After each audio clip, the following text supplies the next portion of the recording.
Families forcibly removed from Madohi homes as airport expansion progresses. Skills competition prepares young people for jobs in key economic development areas. New Zealand Embassy marks first maternity celebration in Timor-Leste. Basketball returns to Timor-Leste after 10-year hiatus.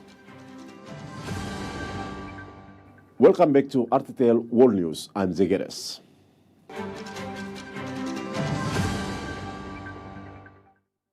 The government has demolished more than 200 households in Madohi village, Dili, to make way for the international airport expansion. Dozens of families were forcibly removed moments before their homes were destroyed, claiming they are yet to receive appropriate compensation for the land. They now live under tarps, waiting for the government's compensation. Police and heavy machinery are used to force dozens of families from their homes to make way for Dili's airport expansion. More than 200 households are affected by the $228 million project. The affected families have received compensation for their homes and crops, but 57 households claim they are entitled to additional payouts for their land. In 2011, the Airports and Air Navigation Administration of Timor-Leste did an expansion 25 meters into our land. They paid the compensation. This is the proof. But in 2020, our land was suddenly registered as state land. Under the government guidelines for the Dili Airport expansion project, affected property owners receive a maximum of $40 per square meter. The resolution says the state pays $40 per square meter, but why those of us who live on the other side of the area do not get an amount of $40 per square meter for our land? Why?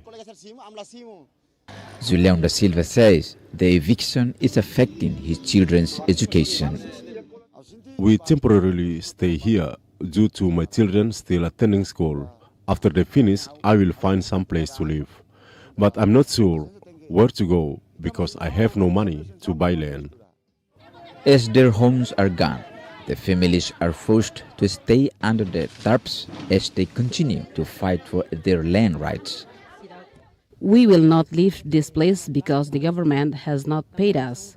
We will vacate the land after the government pays us. Last week, the government insisted it has the funds to compensate landowners, but they need to have proven documents. We have the money to compensate them, but there are some decisions made before that. They are not the owners of the land. So if the National Authority for the Aviation make the payment, then we violate the law. The family's lawyer said the land dispute has been processed in court for over a year, but a settlement is yet to be reached. Residents do not accept the government to compensate just for the crops and houses. The eviction has a huge social impact on their lives, and they cannot continue to live decently because the government does not compensate their lands. As the runaway expansion moves ahead and the legal battle drags on in court, these families are left with no home, no answers, and no settlement. Zeri Madeira, Arseno Suarez, RTTL World News. Timor-Leste hosted its second international friendly and ninth national skills competitions in Dili last week. 36 competitors from across the Asia-Pacific region competed in culinary, hospitality services, welding, and electrical installation activities. Sharpening skills and growing confidence. Opening the competition, the Vice Prime Minister and Coordinating Minister for Economic Affairs commended the importance of the event in improving vocational education and skill training in the region. The competition are not simply about winning medals. They are about giving young people the chance of grow their skill, build confidence, and discovering new ideas.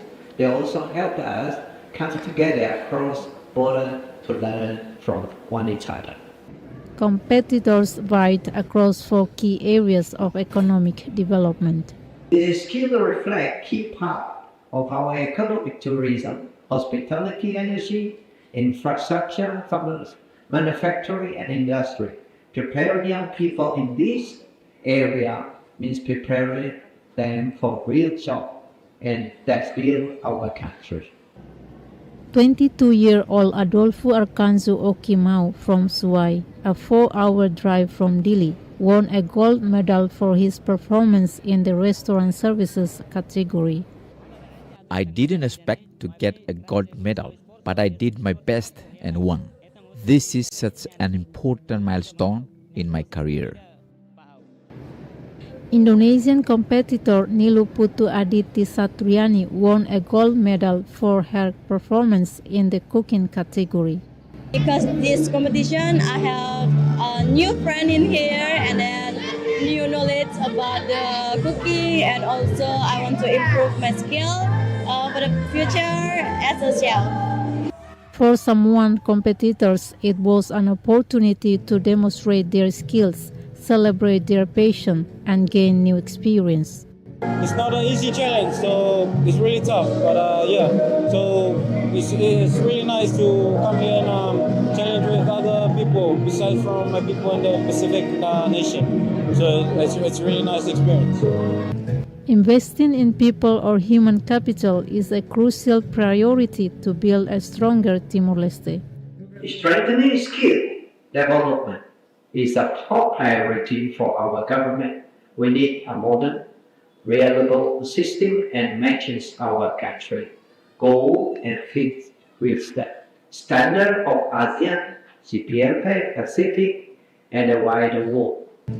The National Institute for Labor Development is a public regulatory institute for vocational training. The institution works closely with the government to improve Timor-Leste's technical and vocational education and training, or TVET system. For the next step is actually we are preparing wherever in any countries before they go to compete in ASEAN or for international world skills, and then also to World Skills Asia. They have to organize their own national skills competition, then also for international friendly skills competition. Let us continue to support competitors after the medals are awarded. Let us continue to support trainers after the event is finished. And let us continue to strengthen institutions so that skills competitions become part of a broader national and regional effort to improve TVET quality.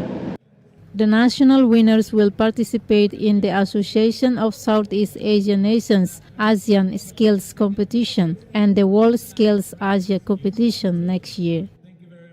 Polene Quintown, Judas Magno, RTTL World News. Last week, New Zealand's ambassador to Timor-Leste gathered with the Manaki Timor-Leste Alumni Association and New Zealand partners to celebrate Maori New Year, known as Matariki. Celebrating this year's theme, For Everyone, the event brought the community together to honor the past and look ahead with hope, and featured activities such as an exhibition, panel discussion, and kids coloring competition. Celebrating Matariki for the first time in Timor-Leste. Last week, a group of Manaki New Zealand scholarship alumni joined New Zealand partners and New Zealand ambassador to Timor-Leste to celebrate the Maori New Year. Matariki celebration it marks this time in the lunar calendar, the reappearance in New Zealand of night sky of the Matariki constellation of stars. Ms. Tuna said the event celebrates the past and the present while looking to the future with hope. It's a time of remembrance when we remember our tupuna, our ancestors, and those loved ones we have lost. It's a time when we celebrate the present, and I can see that we are celebrating the present today. And it's a time when we plan for the future. Event organizer January Gonçalves appreciated the honor of organizing Timor-Leste's first Matariki event. This is not a special event, but also an important moment that further strengthens our long-standing friendship between Timor-Leste and New Zealand. The Manaki New Zealand Scholarship offers fully funded tertiary study to 32 Timorese students a year. Mr. Gonsalves says the celebration reflects the spirit of the scholarship program. We must transform our knowledge, experience, and leaderships gained in New Zealand into the meaningful action to benefit our country of Timor-Leste. This is a good opportunity for us to see old friends and new friends. That's so long we haven't seen each other. That's one. And secondly, this is a good time for us to understand the culture of Maori people. Along with exhibitions and panel discussions, the event also features a coloring competition for 69 children. I feel scared but a little bit happy also. I feel so excited, so confused that I won because I didn't know anything. I just went and bring myself here and then just to win. Alumni hope the event will inspire their children to follow their footsteps and become future leaders. They are very keen to learn new things. That's a good sign. They are the future of East Timorese leaders. The most important thing of this event is probably as a parents that we need to be supportive to kids, to do whatever they want and prefer to express their willingness to be in art or whether it in sport. There's a lot of children, I was so impressive. There is not just New Zealand alumni, but also other children and participants are taking part. From celebrating Maori culture to inspiring the next generation, the inaugural Matariki events mark another milestone in the growing partnership between Timor-Leste and New Zealand. Judas Magno, Vicky Madeira, RTTL World News. In part 2 of his interview with RTTL World News, Ambassador of Timor-Leste to the Republic of Korea, Antonio Desa Benavides, explains how the embassy continues to support Timorese workers in South Korea, working alongside unions and community organizations to safeguard their welfare and protect them from exploitation. He also discusses the challenges of undocumented Timorese workers and the impact they have on labor cooperation and the broader relationship between Timor-Leste and South Korea. What ongoing support are Timorese workers provided by the embassy? Is their welfare frequently checked on? The embassy helps workers with, passport renewals. And now we have a justice attaché here in our embassy.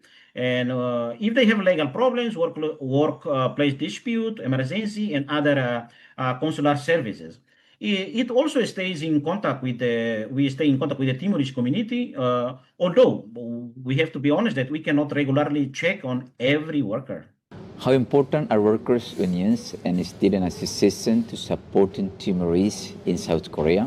The presence of a union, the existence of a labor union and also association of the students, we work together to identify the problems together and then provide the guidance together, and we help each other to make sure that all of us as citizens, Timorese citizens in Korea, we need to follow the rules and regulation, immigration regulation and labor law to make sure that we follow and we understand and we will not violate the laws. How does the embassy protect these workers against exploitation? First of all, let me explain the relation that we have with the Korean authorities here. Once we hear some information, some violation that take place in the company, in the workplace, and some violation from the companies, once we hear the information from our workers, we always communicate with our local authorities. And we make sure the company follow the obligation. And of course, from our side also, our workers make sure to follow their responsibilities.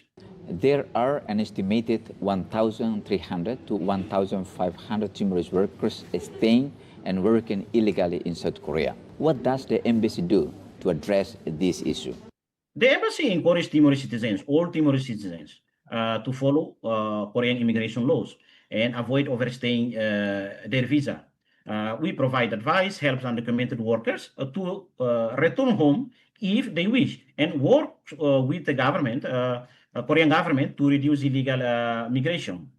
And I think it's very important for us, both from Timor-Leste side and also Korean side, we'll continue to sit together to identify the problem, especially the cause of the problem. We work closely with the Korean government here to identify all of these problems, and we hope we will solve this issue. How do these undocumented workers affect the relationship between the two countries? I think a high number of undocumented workers can affect South Korea confidence in Timor-Leste labor program and may reduce future job opportunities. However, based on our relation so far that we have, we strongly believe that both countries continue to work together to improve legal migration and protect our workers' right in this case. Thank you very much, Ambassador, for talking to RTTL World News. Thank you very much, and greetings to all you. God bless you. Thank you very much, Mr. Jerry.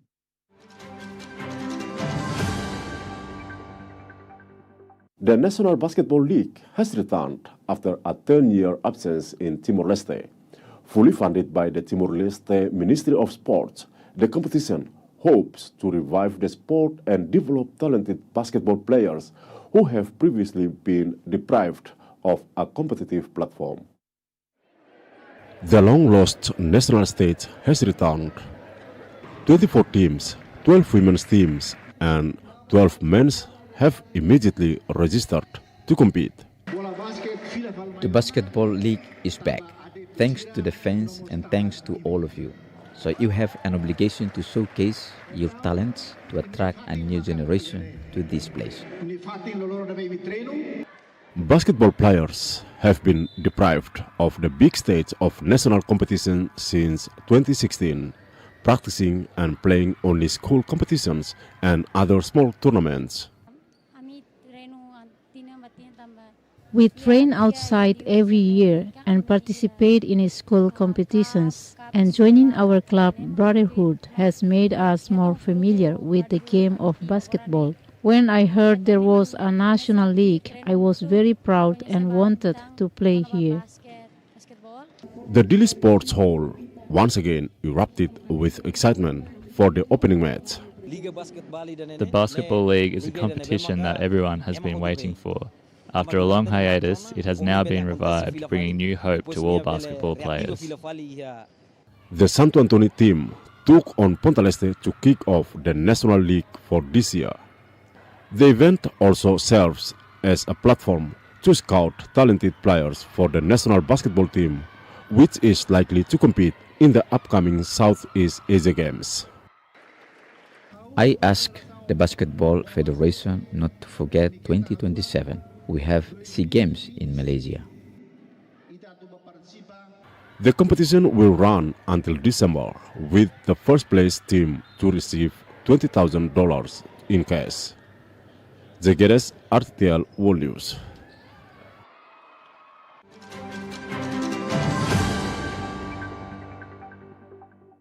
In international news, ecologists say the Tasmanian government is failing to prevent the loss of important habitat for the critically endangered swift parrot in native logging areas.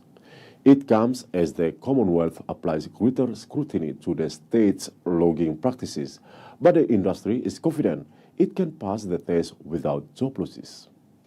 Every year, the swift parrot migrates to Tasmania to breed, nesting in tree cavities over spring and summer.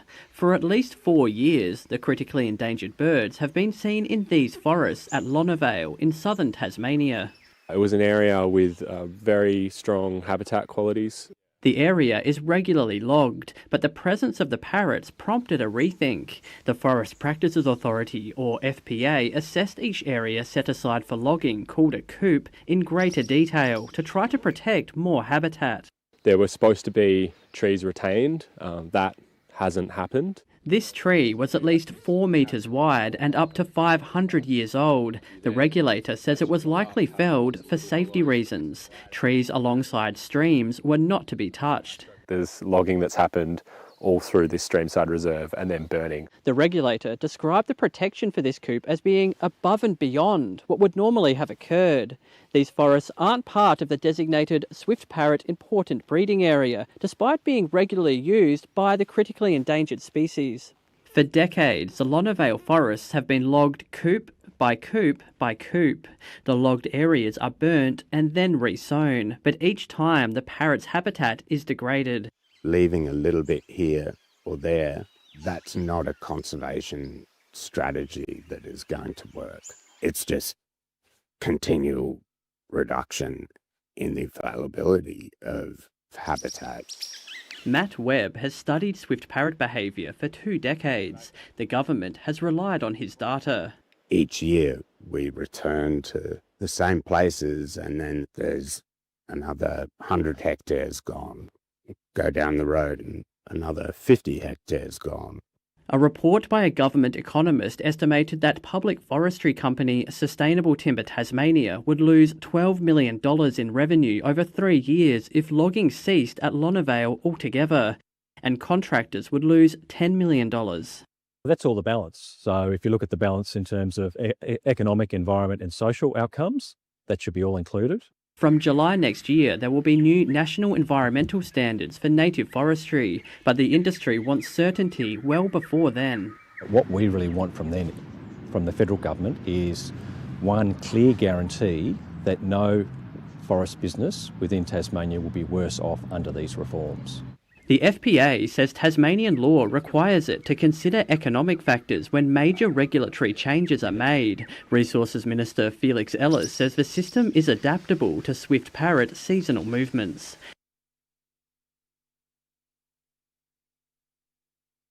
An acclaimed camera artist is weaving her 65,000-year-old indigenous heritage with ancient glassmaking techniques.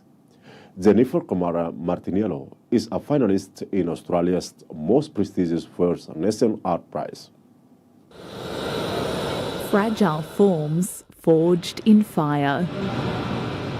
Jenny Kamara Martiniello's foray into glasswork began with a simple question. Can I weave glass? Which of course you can't, but you can use a cane technique that was created centuries ago in Italy. Using that method, she and her team evoke traditional woven creations. Looking very good. Like dilly bags, eel traps and fish scoops. There's a 2,000-year history in glassmaking, and it's linking up with this beautiful 65,000-year story of First Nation artists. More recently, the Lower Southern Aranda artist has been inspired by rainbow serpent eggs, traditional bush medicine plants, and her Chinese heritage. There is so much more to heritage that needs to be told, so many more stories. Martiniello is a finalist in this year's National Aboriginal and Torres Strait Islander Art Awards in Darwin. She won the prestigious prize back in 2013. What Jenny's done is opened up a lot of doors and given artists, First Nation artists, like a road into glass. Sometimes you feel, especially a lot in our community, feel that you have to stick with traditional materials to continue culture, but contemporary materials actually offer an incredible wealth of new ways of preserving culture. Using a delicate medium to weave a strong legacy. Perfect.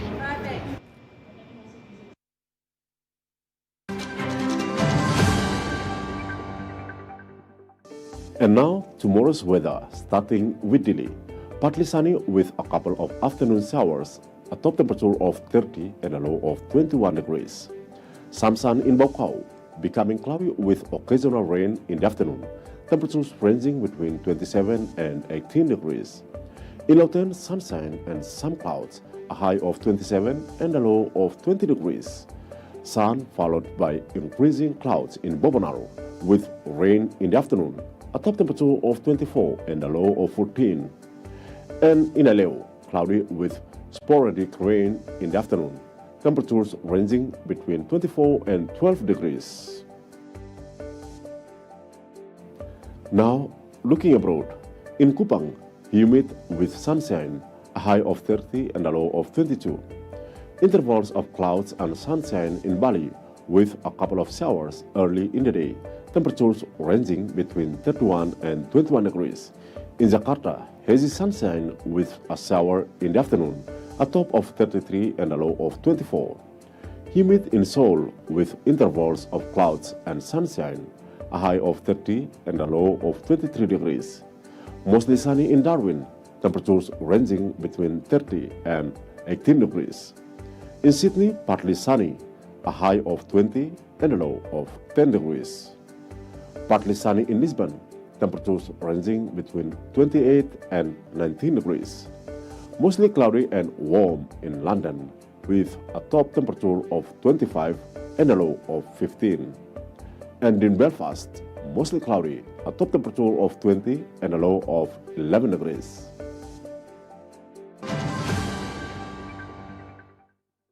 Thanks for joining us again on the program. RTTL World News will be back with more stories on Thursday. Bye for now.